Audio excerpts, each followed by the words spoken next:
Welcome to T10. ఇవాల్టి trigger with సుందర్లో ఉన్నారు మనతో పాటు ఆర్ సుధాభాస్కర్ గారు, విద్యుత్ రంగ నిపుణులు. నమస్తే అండి. ఇప్పుడు కేంద్రం తీసుకొస్తున్న విద్యుత్ చట్టం సంబంధించి అనేకమైన అభిప్రాయాలు ప్రజల్లో ఉన్నాయి. సాధారణ ప్రజల్లో కానీ రాష్ట్ర ప్రభుత్వ కేసీఆర్ కూడా కామెంట్లు చేసిన సందర్భం చూసాం. అసలు ఈ విద్యుత్ చట్టానికి నేపథ్యం ఏంటి? విద్యుత్ చట్టానికి ప్రధానమైన నేపథ్యం ఏంటంటే మొత్తం ప్రైవేట్ వాళ్ళకి ఇవ్వటం కోసమే ఈ చట్టం వచ్చింది అనేది నా అభిప్రాయం. ఇది 1991లో పివి నరసింహారావు తీసుకొచ్చిన విద్యుత్తు నూతన విద్యుత్ విధానం అనే పేరు మీద 1991లో పివి నరసింహారావు గవర్నమెంట్ తీసుకొచ్చింది. అప్పుడు దాన్ని వ్యతిరేకించారు బీజేపీ వాళ్ళు. ఇప్పుడు ఆ చట్టమే రకరకాల రూపాల్లో అది రూపాంతరం చెందుతూ ఇప్పుడు 2003లో వాజ్పేయి గవర్నమెంట్ కాలంలో 2003 ఎలక్ట్రిసిటీ యాక్ట్ అనేటువంటిది వచ్చింది. ఇప్పుడు అది కూడా సరిపోక దాన్ని ప్రైవేట్ వాళ్ళకి ఇవ్వటం కోసమే అందులో పెద్ద ప్రయత్నం ఆ 2003 యాక్ట్లోనే చేశారు. కానీ ఒక పొలిటికల్ ఇంపాక్ట్ కలిగినటువంటి అంశం ఏంటంటే 2004లో 62 మంది లెఫ్ట్ ఎంపీలు పార్లమెంట్లో ఉండటం, రకరకాల వాటిని అడ్డుకోవటం వల్ల అవేమీ చేయలేకపోయారు. అందుకని 2003లో చట్టం చేసినా కానీ 2004లో భారతదేశంలో జరిగిన రాజకీయ పరిణామాల వల్ల దాన్ని అమలు చేయటం వాళ్ళ వల్ల కాలే. చివరికి దీన్ని ఎట్లా అమలు చేయాలి అనే దానికోసం దేశ విదేశ పెట్టుబడిదారులు, గుత్త పెట్టుబడిదారులు, పెద్ద వాళ్ళు, ఎందుకని ఈ మాట అంటున్నానంటే ఎన్రాన్ వచ్చింది అట్లాంటి వాళ్ళే, అమెరికా కంపెనీ. కోజెంట్రిక్స్ వచ్చింది అదే రకంగా అమెరికా కంపెనీ. ఇట్లాంటివన్నీ వచ్చి వీళ్ళందరూ చాలా ప్రయత్నాలు ఇండియా లోపలికి ఎంటర్ కావడానికి చాలా ప్రయత్నాలు చేసి అది విఫలమైందంటే మన అదృష్టానికో దురదృష్టానికో ఎన్రాను అమెరికాలో దివాలైతుంది. అది దివాలైతంతో భారతదేశంలో ముందు మహారాష్ట్ర ప్రజల యొక్క బాధ ఒడిసిపోయింది. ఎందుకు మహారాష్ట్ర ప్రజల యొక్క బాధ ఎందుకు ఒడిసిపోయింది ఎన్రాన్కు దానికి సంబంధించి? ఎందుకంటే ఎన్రాన్ వాడు చేసినటువంటి ఒప్పందం, వాడితోటి చేసుకున్నటువంటి ఒప్పందం ఏంటంటే, నా దగ్గర ఆ రోజుల్లో ఎట్లుండేదంటే పవర్ పర్చేజ్ అగ్రిమెంట్స్ అని ఉండేవి. ఎలక్ట్రిసిటీని ఎవడు స్టోర్ చేయడానికి లేదు. ఇప్పుడు సెల్ ఫోన్లు తయారు చేస్తే దానికి గిరాకీ లేకపోతే ఒక గోడౌన్లో వేసి కొద్ది రోజులు మూత వేసుకోవచ్చు, తర్వాత గిరాకీ వచ్చినప్పుడు దాన్ని బయటికి తీయచ్చు. ఈవెన్ సిమెంట్ని కూడా అట్లానే, ఈవెన్ ఇప్పుడు ఈ వీటిల్ని కానీ, ఈ బల్బులు కానీ, ఎవ్రీథింగ్ ఏదైనా మనం స్టోర్ చేసుకున్న తర్వాత అమ్మచ్చు. కానీ ఎలక్ట్రిసిటీని అట్లా స్టోర్ చేయలేవు. దాని టెక్నికల్, దాని ఫిజిక్స్ అది.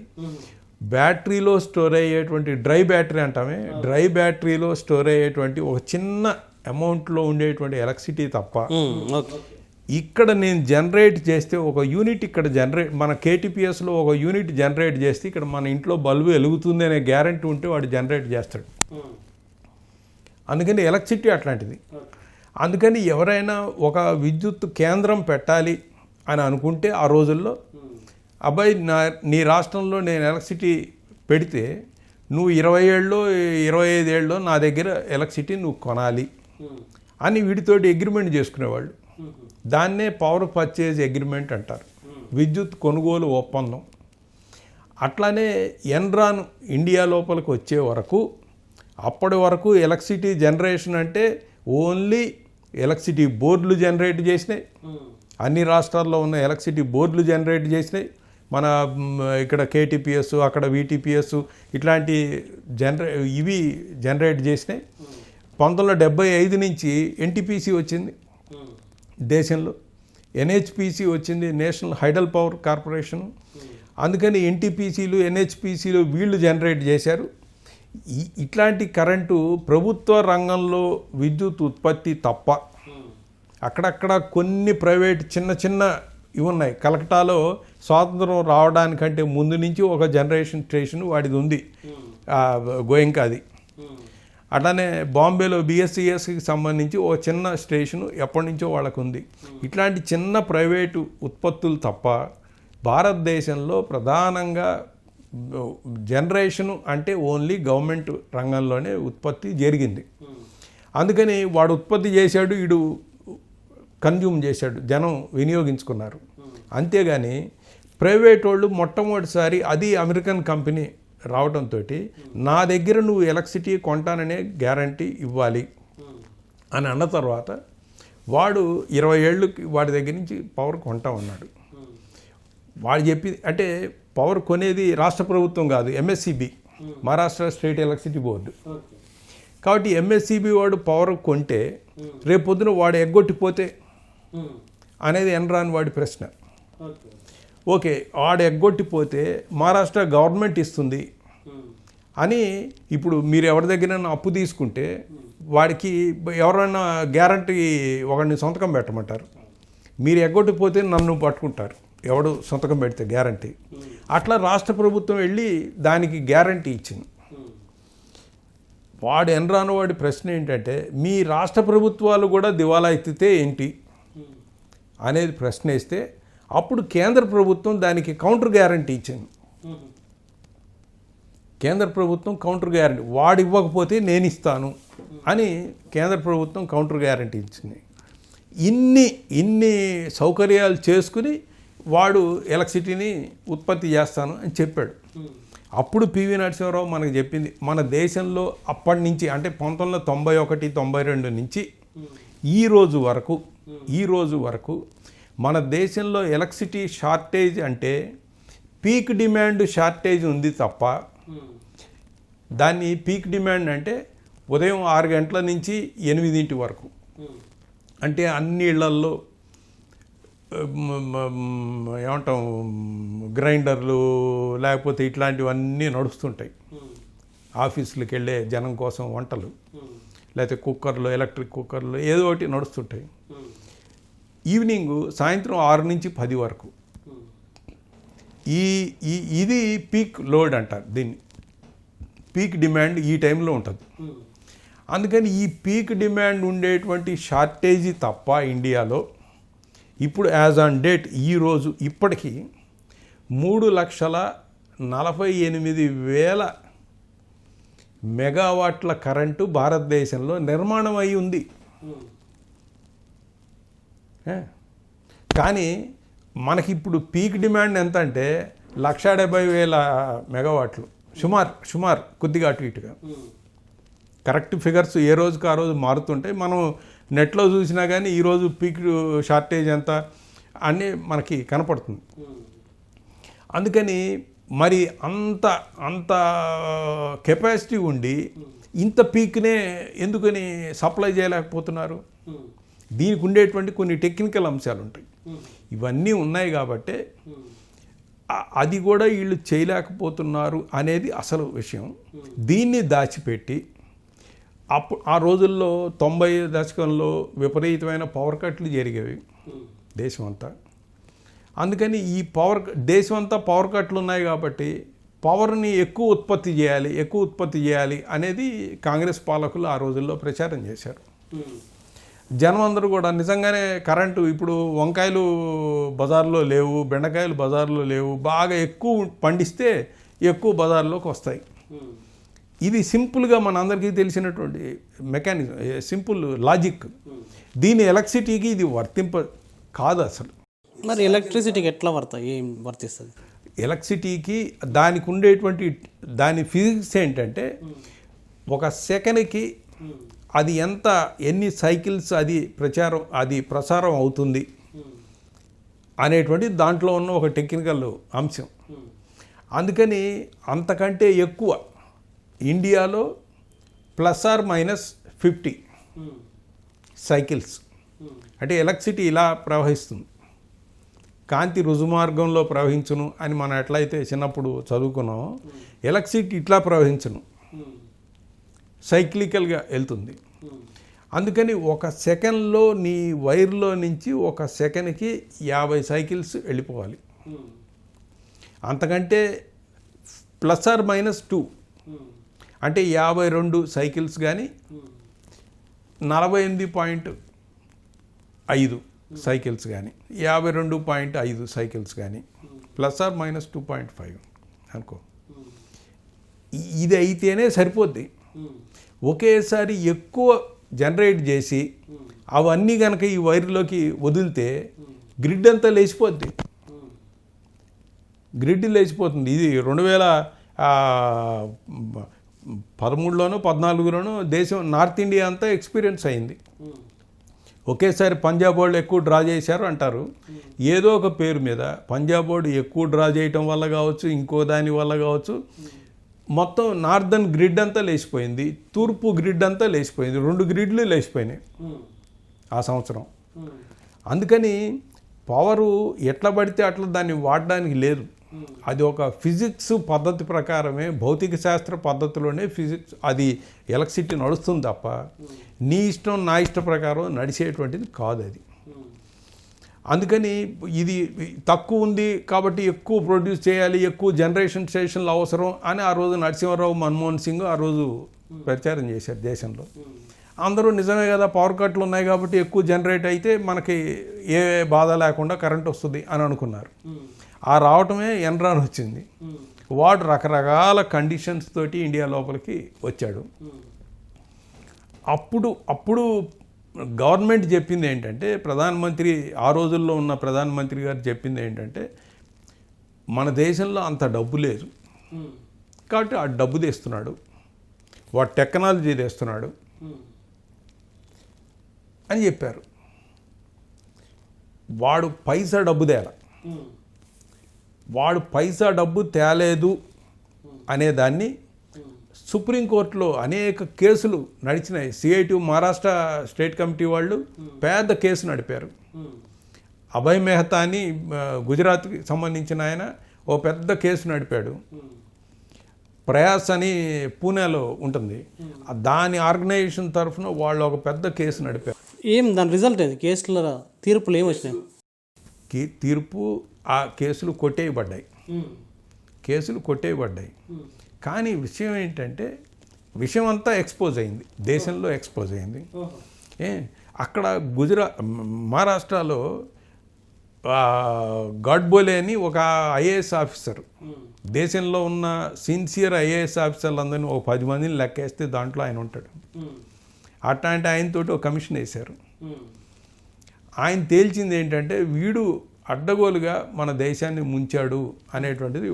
అనేక తప్పులు ఆ గాడ్బోలే రిపోర్ట్ ఉంది మా దగ్గర.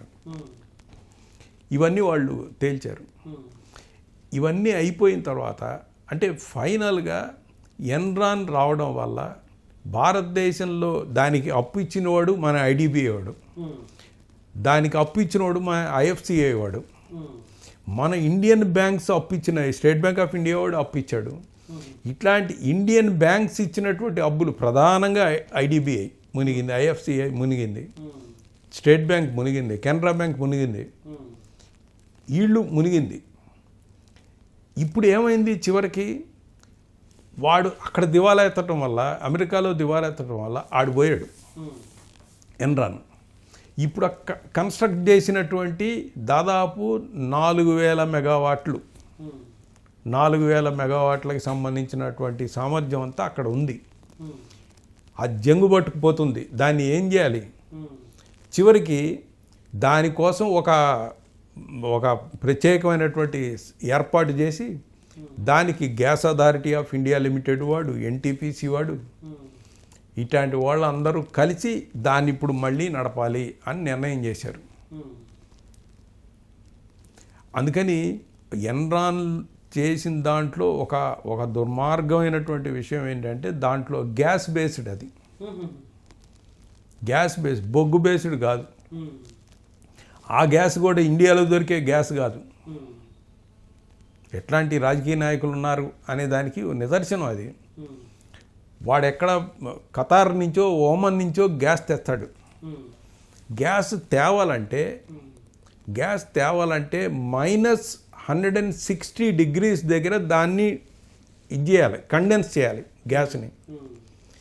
-160 దగ్గర వాడు కండెన్స్ చేసి వాడు దాన్ని మన పడవల్లోకి లోడ్ చేస్తే, పడవలో నుంచి దాన్ని మళ్ళీ వాడు మామూలు టెంపరేచర్ తోటి దాన్ని బయటికి తెచ్చి అక్కడుండే ఎన్రాన్ వాడి ఛాంబర్స్ లోపలికి వాడు దాన్ని తీసుకొస్తే మొన్న విశాఖపట్నంలో జరిగిందే అట్లా ఆ గ్యాస్ని తీసుకొచ్చి మళ్ళీ దాన్ని అక్కడ స్టోర్ చేస్తే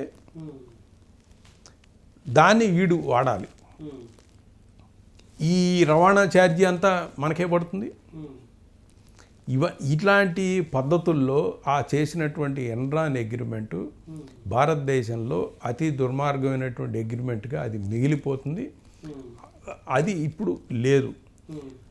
దానికి వాడు ఇవ్వకపోతే ఎంఎస్సిబి వాడు ఇవ్వకపోతే మహారాష్ట్ర గవర్నమెంట్ ఇస్తుంది అని చెప్పాడు కాబట్టి వాడు గ్యారంటీ సంతకం పెట్టాడు కాబట్టి మహారాష్ట్ర రాష్ట్ర ప్రభుత్వానికి సంబంధించిన డబ్బులు కూడా ఎన్రాన్ వాడికి ఇవ్వటం మొదలుపెట్టాడు. ఆ దశలో వాడు దివాలా ఎత్తాడు. అది ఆ రకంగా ఎన్రాన్ పీడ మనకి విరగడైంది. అందుకని ఇది ఒక అంశం. అందుకని జనరేషన్లో ప్రైవేట్ వాళ్ళు ఇండియా లోపలికి రావడం అనేటువంటిది బోగస్ అనేది ఇప్పుడు చివరికి మన కాకినాడ దగ్గర స్పెక్ట్రమ్ అని ఒకడు కట్టాడు. Spectrum power generation, Godavari power corporation ఏదో ఉంది దాని పేరు. ఇద్దరి ఏదో సామెత చెప్పినట్టుగా ఊళ్ళో పెద్ద మనుషుల ఒక బస్తీలో కనుక తగాదాలు వస్తే ఊళ్ళో పెద్ద మనుషుల పేర్లన్నీ బయటకు వస్తాయని ఒక సామెత ఉంటుంది. అట్లానే వాడు ఒక కృష్ణారావు మోహన్ రావు అని ఇద్దరి మధ్యలో తగాదా వచ్చి ఇద్దరు అమెరికాలో అక్కడ ఉండే ఎన్ఆర్ఐలు వాళ్ళు చేసినటువంటి మోసం ఇదంతా ఎకనామిక్ టైమ్స్లో పెద్ద కథలుగా వచ్చింది, సీరియల్ లాగా. అందుకని వీడు ఈ రకంగా మోసం చేశాడు, వాడు ఆ రకంగా మోసం చేశాడు, ఒకడు భాగవతం ఒకడు ఇప్పుకున్నాడు. అది స్పెక్ట్రమ్. జీవీకే జేగురుపాడు మన రాజమండ్రి దగ్గరే ఉంటుంది. జేగురుపాడు రోడ్డు మీద కనపడుతుంది, మనం ట్రైన్లో వెళ్తుంటే కనపడుతుంటుంది. అందుకని ఇట్లాంటివి ఈ రకరకాలైనటువంటి ఈ ఎలక్ట్రిసిటీ ప్రాజెక్టులు ఇప్పుడు ఒక్క మాట చెప్తాను. దేశంలో అవసరమైనటువంటి గ్యాస్ లేక ఈ జనరేషన్ స్టేషన్లకు ఇవ్వాల్సినటువంటి గ్యాస్ లేక 25,000 మెగావాట్లకి సంబంధించిన జనరేషన్ ఆగిపోయింది. ఇప్పుడు ఆగిపోయింది ఓన్లీ గ్యాస్. ఇలాంటివన్నీ జరగటం దేనికి సంకేతం అంటే దేశంలో ఉండే ప్రజలకి నష్టం తప్ప ఇంకోటి ఏం కాదు. ఈ స్టేషన్లన్నీ మునగటంలో ఒక ప్రధానమైనటువంటి అంశం ఏంటంటే పబ్లిక్ సెక్టార్ బ్యాంకులు వీళ్ళందరికీ అప్పులు ఇచ్చినాయి. ఇప్పుడు మొత్తం పబ్లిక్ సెక్టార్ బ్యాంకులు దివాలా ఎత్తిన దాంట్లో పబ్లిక్ సెక్టార్ బ్యాంకులకి నష్టం వచ్చినటువంటి దాంట్లో వాళ్ళ ఎన్పిఎల్లో 22% పవర్ సెక్టార్కి ఇచ్చినటువంటి అప్పులు. ఇప్పుడు వీళ్ళు అంటే బయట నుంచి వచ్చిన కంపెనీలు ఇట్లా పెట్టడం ద్వారా భారతదేశానికి నష్టం జరిగిందని చెప్పారు. అంటే ఇప్పుడు కొత్త చట్టం ద్వారా అట్లా బయట నుంచి కంపెనీలు రాబోతున్నాయా?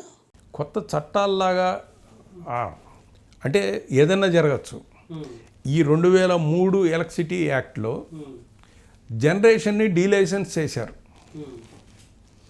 ఇంతకుముందు ఎట్లా ఉండేదంటే జనరేషన్ స్టేషన్ పెట్టాలి అంటే గవర్నమెంట్ అప్రూవల్ ఉండాలి, ఆ రాష్ట్ర ప్రభుత్వం అనుమతి ఇవ్వాలి, కేంద్ర ప్రభుత్వం అనుమతి ఇవ్వాలి. సిఈఏ అని ఉంది, సెంట్రల్ ఎలక్ట్రిసిటీ అథారిటీ, ఇప్పటికీ బతికే ఉంది అది.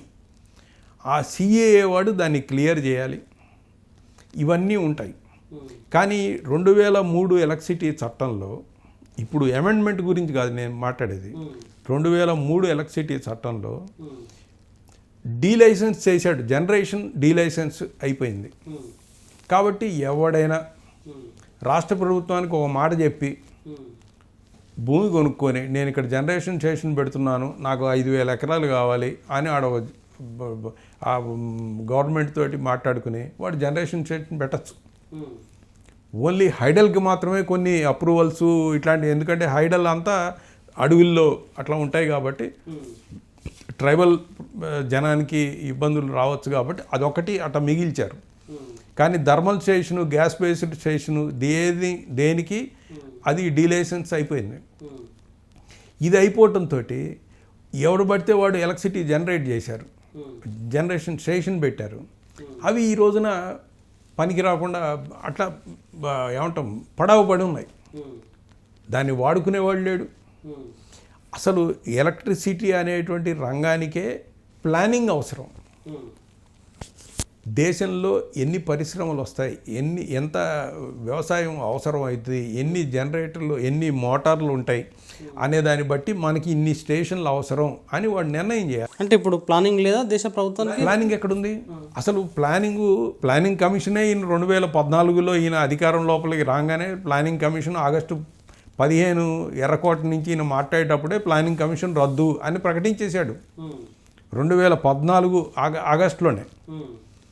నీతి ఆయోగ్ అనేటువంటి పేరు కూడా అప్పుడు చెప్పలే ఆయన. ఏం చేయాలనేటువంటిది కూడా ఈయనకి తెలియకుండానే ముందు దాన్ని రద్దు అనే మాట అనేశాడు. 2015 జనవరి 1 నుంచి నీతి ఆయోగ్ అనేటువంటిది పుట్టింది. అందుకని ఇండియాలో ఇప్పుడు ప్లానింగ్ లేదు. ఎవరు ఎక్కడైనా ఏదైనా చేసుకోవచ్చు. అమెరికన్ సిస్టమ్ అంతా వచ్చేసింది. బీజేపీ బేసిక్గానే ప్లానింగ్కి వ్యతిరేకం. ఎందుకు ప్లానింగ్ చేస్తే దానికి ఎందుకు వ్యతిరేకం బీజేపీ? వాళ్ళు మొదటి నుంచి పెట్టుబడిదారులకు ఏది అవసరమైతే అది వాళ్ళు చేసుకుంటూ పోవాలి తప్ప దానికోసం గవర్నమెంట్ ఒక నియంత్రణ ఇవన్నీ ఉండకూడదు అనేది వాళ్ళ ఫిలాసఫీ. ఆ ఫిలాసఫీ ప్రకారం ప్రభుత్వ రంగానికి వాళ్ళు వ్యతిరేకం అనేటువంటిది ఆయన వాళ్ళ మొట్టమొదటి నెహ్రూ గవర్నమెంట్లో మంత్రిగా ఉన్న జనసంఘం పెట్టిన ఆయన పేరు ఆయన రాసినటువంటి బుక్స్లోనే ప్రభుత్వ రంగం దానికి వ్యతిరేకంగా ఆయన రాశాడు. అందుకని వాళ్ళు బేసిక్గా వీటన్నిటికీ వాళ్ళు వ్యతిరేకం. కాబట్టే ఆయన అధికారం లోపలికి రాగానే అవసరమైన మెజారిటీ అంతా పూర్తి మెజారిటీ వాళ్ళకే ఉండంగానే రద్దు చేసి పడేశాడు ప్లానింగ్ కమిషన్. కాబట్టి ప్లానింగ్ కమిషనే లేదు కాబట్టి ఇప్పుడు ప్లానింగ్ చేసేవాడే వాడు లేడు. ఎలక్ట్రిసిటీకి సంబంధించి సిఏ అనేటువంటిది ఉండేది, పేరుకి అది ఉంది ఇంకా, కానీ వాడు ప్లాన్ చేసేది లేదు, దాన్ని అమలు చేసేది లేదు. ఇప్పుడు మునిగింది ఎవరు అంటే పబ్లిక్ సెక్టార్ బ్యాంకులు. ప్రైవేట్ సెక్టార్ బ్యాంకులు కూడా కొద్దిగా మునిగి ఉండొచ్చు, కానీ ప్రధానంగా పబ్లిక్ సెక్టార్ బ్యాంకులు మునిగినాయి. ఈ మొత్తం 25,000 మెగావాట్ల జనరేషన్ స్టేషన్లు గ్యాస్ బేస్డ్, మొత్తం దేశం అంతా కలిస్తే 40,000 మెగావాట్ల అన్ని స్టేషన్లు గ్యాస్ బేస్డ్ 25,000 నేను చెప్పింది. మొత్తం కలిపితే 40,000 మెగావాట్ల జనరేషను ఈరోజు పడవబడి ఉంది.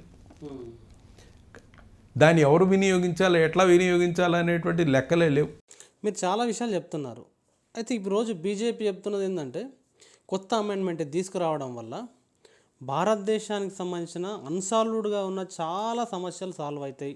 ఈ అమెండ్మెంట్ ద్వారా చాలా ప్రగతి అద్భుతం జరగబోద్ది అనేది చాలా ప్రకటనలు చేస్తున్నారు. దాన్ని మీరు డిఫర్ చేస్తారా?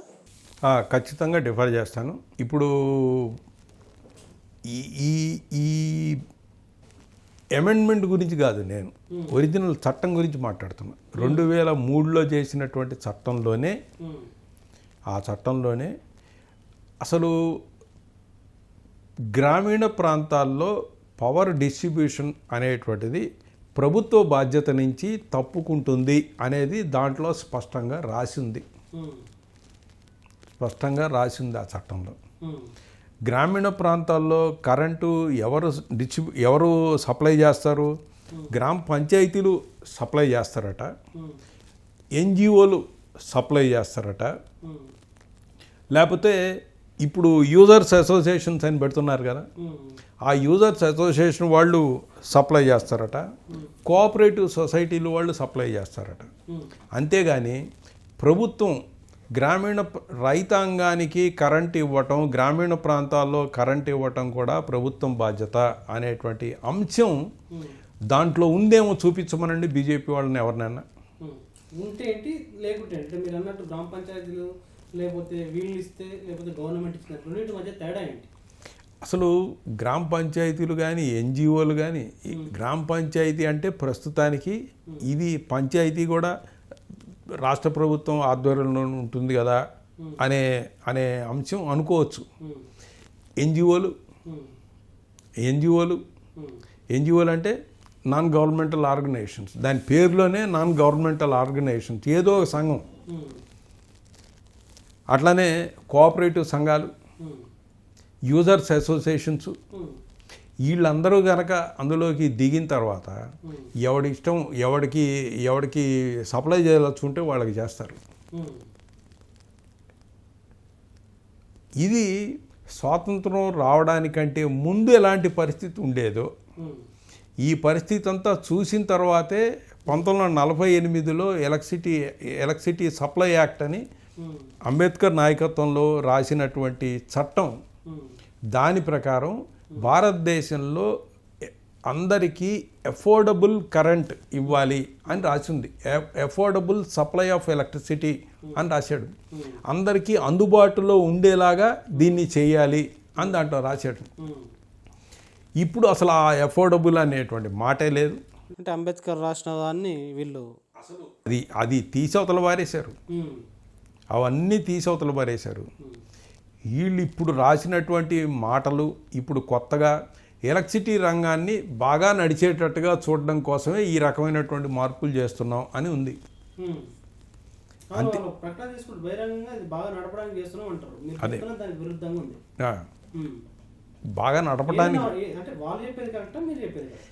అందుకనే నేను చెప్పేది కరెక్టో వాళ్ళు చెప్పేది కరెక్టో చట్టం చూస్తే ఒక మాట ఎవరికైనా క్లారిఫై అయిపోద్ది. చట్టం యాక్టు కొనుక్కురమ్మని చెప్పాను. నా దగ్గర బిల్లు ఉంది, పెట్టక ముందు బిల్లు ఉంది. ఆ బిల్లులో ఏం రాసి ఉందో అదే చట్టం అయిపోయింది తర్వాత. ఎందుకంటే 2003లో కూడా అందరూ చేతులు ఎత్తిన వాళ్ళే, వీళ్ళకి అందులో టీడీపీ వాళ్ళు బలపరిచిన వాడే లేకపోతే ఇంకోడు బలపరిచిన వాడే, వీళ్ళందరూ కలిసి వాజ్పేయి గవర్నమెంట్ కాలంలో 2003 చట్టం వచ్చింది. ఆ చట్టంలో ఈ అంశాలన్నీ ఉన్నాయి. అందుకని నా దగ్గర ఇప్పుడు బిల్లు మాత్రమే ఉంది కాబట్టి పాతది. నేను ఇప్పుడు చట్టం ఇక్కడే ఉండుంటే ఇక్కడే చూపించుండేవాడిని. మీరు చట్టం ఎక్కడైనా దొరికితే వేరే యాక్ట్ కొన్నా కానీ దాంట్లో ఈ అంశాలన్నీ ఉంటాయి. అందుకని నేను చెప్పేది కరెక్టా వాళ్ళు చెప్పేది కరెక్టా అనేటువంటిది మనం ఏం డౌట్ పడక్కర్లా. చట్టంలో ఏం రాసి ఉందా అనే దాన్ని బట్టి, చట్టంలో నేను చెప్పినట్టుగా రాసి లేదనుకోండి, అప్పుడు నేను తప్పు అనేది రుజువు అవుతుంది. అందుకని వాళ్ళు ఇప్పటిదాకా ఏ అంశంలో అయినా కానీ ప్రజల్ని మోసం చేసేటువంటి ఏదో ఒక మాట చెప్పి నడిపించుకుని పోతున్నారు. ఇప్పుడు చాలా వరకు ఉచిత కరెంట్ ఉండదు రైతులకు అనేది కామెంట్లు చాలా వినిపిస్తున్నాయి. కానీ ఉచిత కరెంట్ ఉండకపోవడానికి అవకాశం లేదు, ఉంటుంది అని చెప్పేసి వీళ్ళు బీజేపీ వాళ్ళు చెప్తున్నారు. రెండిట్లో ఏది కరెక్ట్? అదే ఇప్పుడు ఆ చట్టంలో క్లియర్గా వాళ్ళు ఏం రాశారంటే, ఇవ్వదలుచుకుంటే రాష్ట్ర ప్రభుత్వం వాడు క్యాష్ ట్రాన్స్ఫర్ చేయొచ్చు అని రాశాడు. ఉచిత కరెంటు ఉండదు అని చట్టంలో లేదు. క్యాష్ ట్రాన్స్ఫర్ చేసుకోండి, రాష్ట్రాల వాళ్ళు క్యాష్ ట్రాన్స్ఫర్ చేసుకోండి. ఇప్పుడు ఏ రకంగా అయితే గ్యాస్కి మీ అకౌంట్లో సబ్సిడీ వచ్చి పడుతుందో అట్లానే తీసుకెళ్ళి వాడి అకౌంట్లో మీరు వేసుకోండి. క్యాష్ ట్రాన్స్ఫర్కి క్రాస్ సబ్సిడీకి తేడా అయింది. దానికి దీనికి అసలు సంబంధం లేదు. క్రాస్ సబ్సిడీ వేరు. నేను చెప్పే ఇప్పుడు మీరు ఇంతకుముందు అడిగిన మాట వేరు. రైతులకు ఇవ్వాల్సిన కరెంటు అది ఫ్రీ కరెంటు. అది ఫ్రీ కరెంటు దేశంలో అనేక రాష్ట్రాల్లో ఇస్తున్నారు. అందుకని ఆ ఇచ్చేది డైరెక్ట్గా రైతు అకౌంట్లో ట్రాన్స్ఫర్ చేసుకోమంటున్నాం. క్రాస్ సబ్సిడీ అంటే ఇప్పుడు కేటీపీఎస్లో జనరేట్ చేయడానికి ఒక యూనిట్ ఉత్పత్తి చేయడానికి వాడికి 3.5 రూపాయలు ఖర్చు అయింది అనుకోండి. వాడు అక్కడి నుంచి ట్రాన్స్మిషన్ లైన్లోంచి డిస్ట్రిబ్యూషన్ ట్రాన్స్ఫార్మర్ల ఖర్చు, ఈ ఖర్చు అంతా కలిసి మీ ఇంటికి వచ్చి కరెంటు సప్లై కావడానికి 6 రూపాయలు ఖర్చు అయ్యిద్ది ఉదాహరణకి అనుకుందాం. జనరేషన్ కాస్ట్ ఒకటే కాదు, మొత్తం డిస్ట్రిబ్యూషన్ కాస్ట్ కూడా అంత కలుస్తుంది. దీన్ని కాస్ట్ టు సర్వ్ అనేది ఒక కొత్త మాట ఉంది ఎలక్ట్రిసిటీ రంగంలో. కాస్ట్ టు సర్వ్, నీ ఇంటికి తీసుకొచ్చి కరెంటు సప్లై చేయడానికి నాకు ఇంత ఖర్చు అయింది అనేది వాడు చెప్పే లెక్క. ఇప్పుడు 6 రూపాయలు సుమారుగా అయింది, లేదా 5 రూపాయలు ఖర్చు అయింది ఎలక్ట్రిసిటీ ఇండస్ట్రీకి, బోర్డుకి అని అనుకుంటే ప్రతి వాడి దగ్గర ₹5 ఒక యూనిట్ కనుక వసూలు చేసే పరిస్థితి కనుక ఉంటే అందరూ నష్టపోతారు. జనం లైట్లు వేసుకోలేరు. అందుకని కొన్ని కేటగిరీస్కి ఇప్పుడు ఆ ₹1.45 లెస్ దాన్ 50 యూనిట్స్, లేదా 2.30 లెస్ దాన్ 100, అట్లా కొన్ని యూనిట్లకి అట్లా కొంత కేటగిరీస్కి పెట్టారు. ఆ పెట్టడం వల్ల అందరికీ కరెంటు వినియోగించుకునేదానికి అవుతుంది. అప్పుడు నువ్వు ఎక్కువ కరెంటు వాడేవాడు 600 యూనిట్లు 800 యూనిట్లు వాడేవాడి దగ్గర ఎక్కువ ఖరీదు, వాడి దగ్గర ఎక్కువ కాస్టు వాడి దగ్గర వసూలు చేస్తారు. అట్లానే కమర్షియల్ అంటే చందన బ్రదర్స్, బొమ్మన బ్రదర్స్ వాడు పెద్ద పెద్ద లైట్లు పెట్టుకుని బోర్డులు పెట్టుకుని కమర్షియల్ వాడికి ఎక్కువ కాస్ట్ వసూలు చేస్తారు. ఆ వసూలు చేసేటువంటిది కొంతమంది దగ్గర తక్కువ, కొద్దిమంది దగ్గర ఎక్కువ వసూలు చేయటాన్ని దాన్ని క్రాస్ సబ్సిడీ అంటాం. ఒక కేటగిరీ వినియోగదారుల దగ్గర నుంచి ఎక్కువ వసూలు చేసి ఒక కేటగిరీ నుంచి తక్కువ వసూలు చేస్తే అది కాంపెన్సేట్ కావడానికి అవసరమైన దాన్ని క్రాస్ సబ్సిడీ అంటాం. ఇప్పుడు క్రాస్ సబ్సిడీలు ఉండవు అని ఈ చట్టంలో రాసి ఉంది. ఎవరికి ఉపయోగం అది ఉండకుంటే? ఎవరికి నష్టం? ఇప్పుడు తక్కువ ఛార్జీలతోటి ఇంతదాకా చెల్లిస్తున్నటువంటి వాడికి వాడు ఎక్కువ ఛార్జీ చెల్లించాల్సిన అవసరం వస్తుంది కాబట్టి వాడికి నష్టం. నెంబర్ 1. ఎక్కువ ఛార్జీ ఇప్పటిదాకా చెల్లించేవాడు అంత చెల్లించాల్సిన అవసరం లేదు అని వాడి దగ్గర నుంచి అంత తక్కువ ఛార్జీ తీసుకోవడం వల్ల వాడికి లాభం. అందుకని ఎవడికి నష్టం ఎవడికి లాభం అనేటువంటిది క్లియర్గా ఇక్కడే కనపడుతుంది మనకి. పేదలకి, మామూలు వాళ్ళకి, సాధారణమైనటువంటి జనానికి వాడికి ఎక్కువ కాస్ట్ వాడు చెల్లించాల్సిన పరిస్థితి వస్తుంది.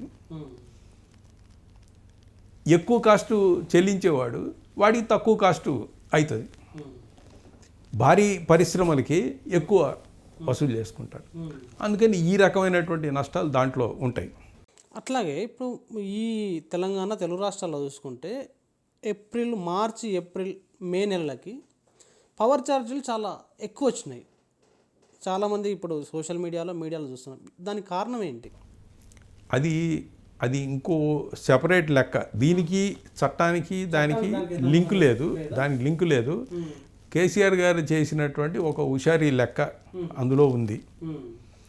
అందుకని ఇంతకుముందు ఎల్టీ, హెచ్టీ, కమర్షియల్ ఇట్లా ఉండేవి. ఇప్పుడు ఎల్టీలో 3-4 భాగాలు, అవన్నీ టేబుల్స్ ఉన్నాయి నా వాట్సాప్లో. అట్లా చేయడంతో ఇప్పుడు ఈ 3 నెలలు ఎవరికి రీడింగ్ తీయలేదుగా. ఎలక్ట్రిసిటీ వర్కర్లు కూడా ఈ కరోనా ఇబ్బందితోటి ఇంటింటికి తిరిగి రీడింగ్స్ తీయకపోవటం వల్ల కిందటి సంవత్సరం 2019 ఇదే నెలలో, ఏప్రిల్ నెలలో ఎంత కన్జ్యూమ్ అయిందో అదే బిల్లు ఇప్పుడు వేశారు కొంతమందికి. ఇట్లాంటివి కొన్ని వచ్చినాయి. ఇప్పుడు నా సొంత బిల్లు ఉంది. నా సొంత బిల్లు నా ఇంటికి ఏ రకంగా వచ్చింది అనేటువంటి లెక్కలు నా దగ్గర ఉన్నాయి. అందుకని మొత్తం కలిస్తే 3 నెలల మీద 902 యూనిట్లు వచ్చింది నాకు. 902 యూనిట్లని 300 కింద అట్లా ఏదో డివైడ్ చేశాడు. ఒక నెలలో 294 చేశాడు. 2 నెలల్లో అటు ఇటు కొద్దిగా ఎక్కువ వేసాడు. దాంతో 5,000 బిల్లు వచ్చింది. సాధారణంగా ఎంత వచ్చేది మీకు? సాధారణంగా నాకు 700-750 మా ఇంట్లో. అంటే 4-5 రూములు ఉన్నాయి, ఎక్కువ మంది జనం ఉన్నాం, అన్ని రూముల్లో ఫ్యాన్లు తిరుగుతూ ఉంటాయి. ఇట్లాంటి వాటి వల్ల ఎక్కువ ఖర్చు కరెంటు జనరల్గా ఎక్కువ అవుతుంటుంది.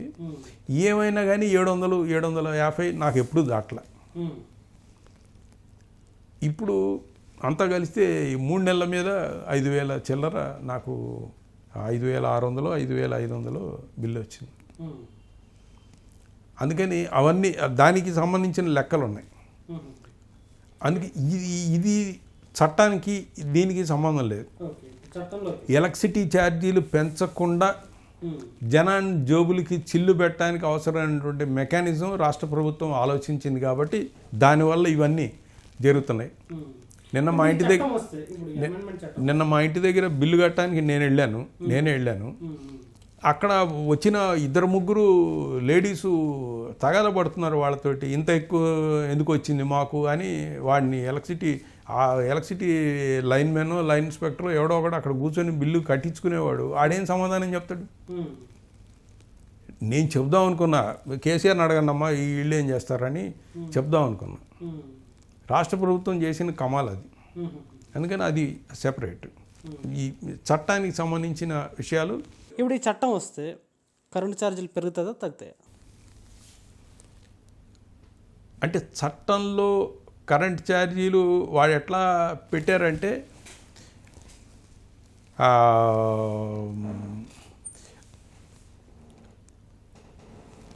ఎవరికైనా ఇప్పుడు అందరికీ మీటర్ చేయాల్సిందే, కరెంట్ అంతా మీటర్ చేయాల్సిందే. మీటర్ చేసిన తర్వాత క్రాస్ సబ్సిడీ పోయిన తర్వాత, సబ్సిడీలే పోయిన తర్వాత అందరికీ ఎలక్ట్రిసిటీ అదిరిపోద్ది కాస్ట్. ఇది ఒక భాగం. ఇంకొక ముఖ్యమైనటువంటి అంశం 2003 చట్టంలోనే ఉన్నట్టు, అమెండ్మెంట్ గురించి కాదు నేను మాట్లాడేది, వాజ్పేయి కాలంలో వచ్చినటువంటి చట్టం. ఆ చట్టంలో ఉన్నటువంటి ఒక మాట ఏంటంటే ఓపెన్ యాక్సెస్ అని ఒక కొత్త విధానం దాంట్లో తీసుకొచ్చారు. ఓపెన్ యాక్సెస్ అంటే ఇప్పటిదాకా ప్రైవేట్ కంపెనీలు జనరేట్ చేస్తున్నాయి మన రాష్ట్రంలో కరెంటుని. ఉమ్మడి రాష్ట్రం ఉన్నప్పటి నుంచి ప్రైవేట్ వాళ్ళు ఉత్పత్తి చేస్తున్నారు. ఎన్టీపీసీ వాడు ఉత్పత్తి చేస్తున్నాడు, మన కేటీపీఎస్లు వీటీపీఎస్లు వీళ్ళు ఉత్పత్తి చేస్తున్నారు. ఎవడు ఉత్పత్తి చేసినా అందరూ తీసుకొచ్చి ట్రాన్స్కో వాడికే అమ్మాలి. ఇది ఇప్పటిదాకా ఉన్న రూలు. ఇప్పుడు కొత్తగా వస్తున్న రూల్ ఏంటంటే జనరేట్ చేసినోడు కన్జ్యూమర్కి నేరుగా అమ్మచ్చు, వాడు డైరెక్ట్గా అమ్మచ్చు అనేది దీంట్లో ఉన్నటువంటి ఒక అంశం. అంటే కన్జ్యూమర్కి డైరెక్ట్గా అమ్మటం అంటే డిస్ట్రిబ్యూషన్ కంపెనీతోటి సంబంధం లేదు, ట్రాన్స్మిషన్ కంపెనీతోటి సంబంధం లేదు. ఒక ప్రైవేట్ కంపెనీ వాడు ఒకటి చోట పెట్టుకుంటాడు, వాడు ఎంత కరెంట్ అయితే ఉత్పత్తి చేస్తాడో, నాది ఒక భారీ పరిశ్రమ ఉంది, ఈ భారీ పరిశ్రమకి భారీగా కరెంటు కావాలి, వాడితోటి నేను మాట్లాడుకుంటా, వాడు ఆ కరెంటు నాకు ఇస్తాడు. ఇట్లా నడిచింది అనుకోండి. దీనివల్ల జరిగే నష్టం ఏంటి? దీనివల్ల జరిగే నష్టం ఏంటంటే ఇప్పటిదాకా ఇందాక చెప్పిన క్రాస్ సబ్సిడీ ఉందే, ఎక్కువ వాళ్ళ దగ్గర నుంచి ఎక్కువ డబ్బులు వసూలు చేశారు, కమర్షియల్ వాడి దగ్గర నుంచి ఎక్కువ వసూలు చేశారు, మామూలు వాడి దగ్గర నుంచి తక్కువ వసూలు చేశారు, ఎంత కలిస్తే క్రాస్ సబ్సిడీ అన్నాం కదా. ఇప్పుడు ఈ సిస్టమ్ వల్ల పెద్ద పెద్ద పరిశ్రమలు ఇట్లాంటి వాళ్ళు గ్రిడ్లో నుంచి బయటికి వెళ్ళిపోతాడు. వాడి ఎలక్ట్రిసిటీ తోటి వాడికి సంబంధం లేదు, ఈ బోర్డు తోటి మీ కరెంట్ తోటి వాడికి సంబంధం లేదు. వాడు నేరుగా కరెంటు కొనుక్కుంటాడు. వాడు అట్లా కరెంటు కొనుక్కునేట్టయితే ఎవడు మిగులుతాడు ఫైనల్గా?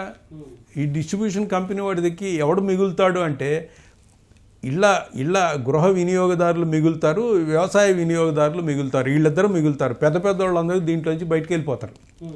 వెళ్ళిపోయిన తర్వాత ఒక్కొక్కడు 10 రూపాయలు 15 రూపాయలు నువ్వు కరెంటు యూనిట్కి చెల్లిస్తేనే మీకు కరెంటు వస్తుంది. అందుకని చట్టంలో ఛార్జీలు పెంచాలి అనే మాట ఉందా లేదా అంటే ఆ మాటలు ఉండవు చట్టాల్లో. దానివల్ల జరిగే ఇంప్లికేషన్, దానివల్ల జరిగేటువంటి ఇందాక నేను చెప్పినటువంటి దాని యొక్క ఓపెన్ యాక్సెస్ అనేటువంటి దాని వల్ల జరిగేటువంటి ఇంప్లికేషన్ ఏంటంటే వాళ్ళందరూ బయటికి వెళ్ళి ఆల్రెడీ అది అమల్లోకి వచ్చేసింది 2007 నుంచి. ఆల్రెడీ చాలామంది బయటికి వెళ్ళిపోయారు. వాళ్ళందరూ బయటికి వెళ్ళిన తర్వాత వీడికి మిగిలేది ఇదే. అందుకనే మనకి కరెంట్ ఛార్జీలు పెరుగుతున్నాయి. పెరగటంలో అది ఒక ముఖ్యమైనటువంటి అంశం. వాళ్ళు పోతున్నారు బయటికి, ఇక మిగిలిన దగ్గరే ఎక్కువ వసూలు చేయాల్సినటువంటి పరిస్థితి వచ్చింది. ఇది అంశం దీంట్లో ఉన్నటువంటిది. ఇప్పుడు ఈ చట్టంలో మీరు చాలా నెగిటివ్ అంశాలు చెప్తున్నారు. పాజిటివ్ అంశాలు ఏమున్నాయి? ప్రజలకు ఉపయోగపడే అంశాలు ఏమున్నాయి? నాకు తెలిసినంత వరకు దీంట్లో పాజిటివ్ అంశం ఉంది అని నేను అనుకోవట్లేదు. ఎందుకంటే నిర్వచనాల దగ్గర నుంచి మార్పులు చేశారు దీంట్లో. నేను ఇంకొక చిన్న ఉదాహరణ చెప్తాను. ఒక నిర్వచనం, ఇంతకుముందు క్యాప్టివ్ జనరేషన్ అని ఒక మాట ఉంది. క్యాప్టివ్ జనరేషన్ అంటే ఇప్పుడు మీకు ఒక స్టీల్ పరిశ్రమ ఉందనుకోండి, మీ స్టీల్ పరిశ్రమకి ఎక్కువ కరెంటు కావాలి, మీరే ఒక స్టేషన్ని మీ దగ్గరే మీరు పెట్టుకుంటారు, విత్ ఇన్ ప్రెమిసెస్ మీరు పెట్టుకుంటారు, మీ ఆవరణలో మీరు ఒక ఇది పెట్టుకుంటారు. ఇప్పుడు పాల్వంచలో ఉన్న మన నవభారత్ ఫెర్రోలైస్ వాడికి ఒక 50 మెగావాట్ల జనరేషన్ స్టేషన్ ఉంది. ఇప్పుడు దాన్ని పవర్ కూడా పెంచుకున్నాడు, 50 నుంచి అది 100కో 150కో పెరిగింది. విశాఖపట్నం స్టీల్ ప్లాంట్ వాడికి 250 మెగావాట్ల పవర్ స్టేషన్ ఉంది. ఎందుకంటే నా పరిశ్రమ ఆగకుండా నడవాలి అంటే నాకే గ్యారంటీగా కరెంటు ఉత్పత్తి నాకు సప్లై ఉండాలి కాబట్టి నా ఆవరణలో నేను ఒకటి పెట్టుకుంటా. సింపుల్ నిర్వచనం ఏంటంటే ఇంతకుముందు వాడి ఆవరణలో అని ఉన్నటువంటి మాటని ఇప్పుడు ఆవరణలో అనే మాట తీసేశాడు. తీసేయటం వల్ల క్యాప్టివ్ స్టేషన్ అని పెట్టుకోదలుచుకున్నవాడు భారతదేశంలో ఎక్కడైనా పెట్టుకోవచ్చు అని మార్పు చేశాడు. ఈ మార్పు చేయటం వల్ల నువ్వు నాగాలాండ్లోనో అరుణాచల్ ప్రదేశ్లోనో హైడల్ డ్యాము ఉంటే అది నీ ప్రైవేట్ వాడి కింద నువ్వు పెట్టుకొని వాడి దగ్గర నుంచి హైడల్ డ్యాముల దగ్గర నుంచి కరెంటు చాలా చౌకగా వస్తుంది. 10 పైసలకు 20 పైసలకు కరెంటు వచ్చేది. అది కూడా ఇప్పుడు తీసేసాడు అనుకో, ఈ అమెండ్మెంట్లో అది కూడా పోయింది, అది వేరే విషయం.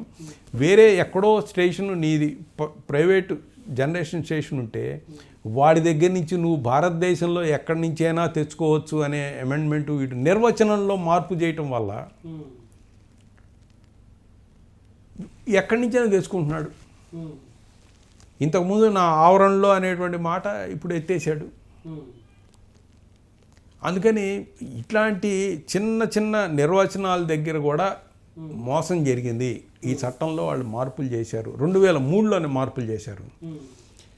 ఇవన్నీ చేసిన 2004లో వచ్చిన రాజకీయ మార్పు ఇందాక చెప్పాను కదా, 60 మంది లెఫ్ట్ ఎంపీలు ఉండటం, రకరకాలుగా అడ్డాలు పట్టడం, ఇవన్నీ జరగటం వల్ల తర్వాత ఏం చేశాడు, అంత చేయకుండా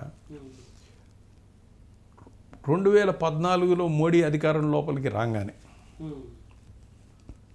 2001లో ఈయన గుజరాత్ ముఖ్యమంత్రి అయ్యాడు. 2002లో మత ఘర్షణలు జరిగినాయి. అక్కడ ఊచకోత, మత ఘర్షణలు అనకూడదు, ఊచకోత జరిగింది ముస్లింల మీద. ఇవన్నీ జరిగినాయి. అంటే అసలు ఆ రాష్ట్రంలో కార్మిక చట్టాలు అనేవి లేవు, గుజరాత్లో లేవు. అది ఓ సెపరేట్ సబ్జెక్టు.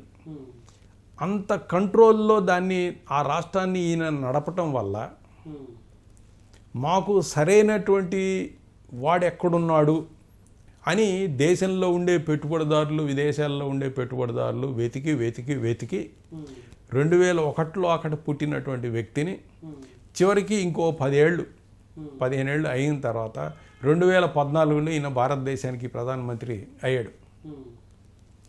ఈయన ప్రధానమంత్రి అయిన మరుక్షణం ఎంత ఆశ్చర్యంగా ఉంటుందంటే ఎలక్ట్రిసిటీ అమెండ్మెంట్ బిల్ అనేది 2014లో వచ్చింది ఈ దేశంలో. మోడీ అధికారం లోపలికి రాగానే ముందు అమెండ్మెంట్ బిల్లు రెడీగా వచ్చేసింది. అది తర్వాత గొడవలు జరిగి ఫైనల్గా పార్లమెంటరీ స్టాండింగ్ కమిటీకి రెఫర్ అయ్యి ఇప్పుడు 2020లో సవరణ బిల్లుగా ఇప్పుడు బయటకు వచ్చింది. అందుకని ఆ బిల్లు 2014లో చేసిన బిల్లులోనే ఆ సవరణ బిల్లులోనే అప్పుడు రాష్ట్రం అంతా మేము దానికి వ్యతిరేకంగా పెద్ద ఉద్యమాలు నడిపాం. ఆ సందర్భంగా అందులో ఒక మాట పెట్టాడు వాడు, కంటెంట్ అండ్ క్యారియర్ అని 2 మాటలు పెట్టాడు. అంటే ఆ వైర్లోంచి వెళ్ళేటువంటి కరెంట్ అంతా కంటెంట్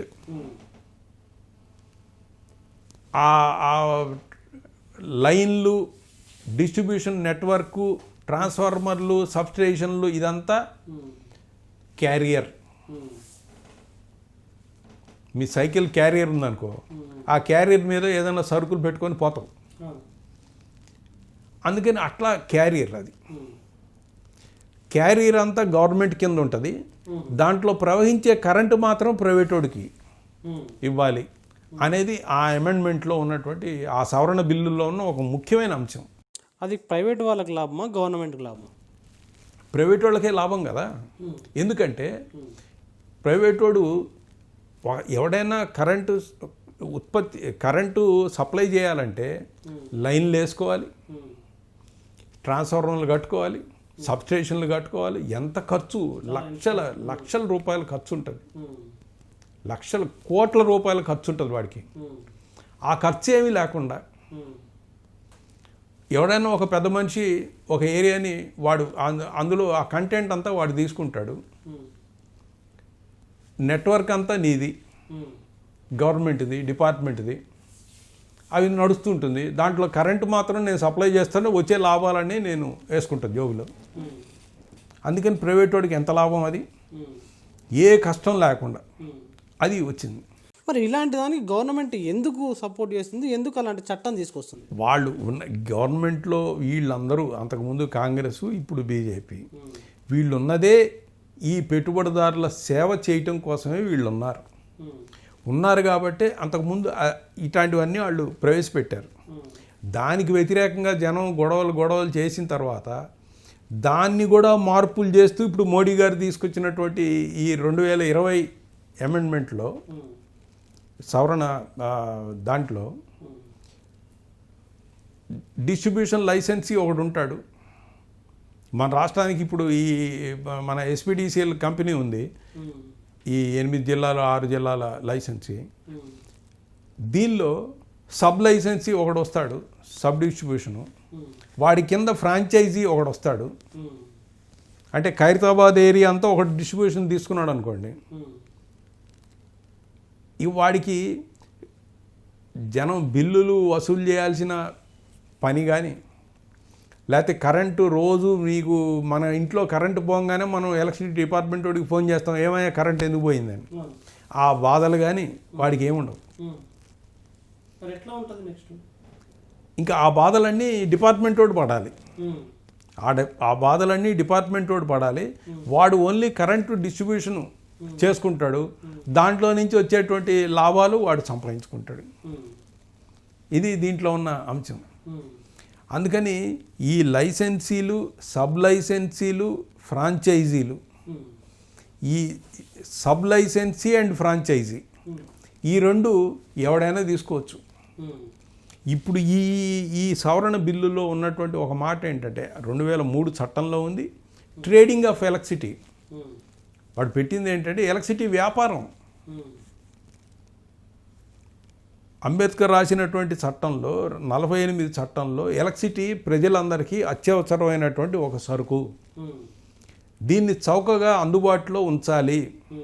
భారతదేశం పారిశ్రామికంగా, అగ్రికల్చర్గా, మనం వ్యవసాయంగా అభివృద్ధి కావాలి అంటే ఆ రకంగా కరెంటు మనం చౌకగా సప్లై చేయగలిగితేనే దేశం అభివృద్ధి చెందుతుంది అని 48 చట్టంలో రాశారు. ఇప్పుడు అవన్నీ వెనక్కిపోయి ఇక ఎవరు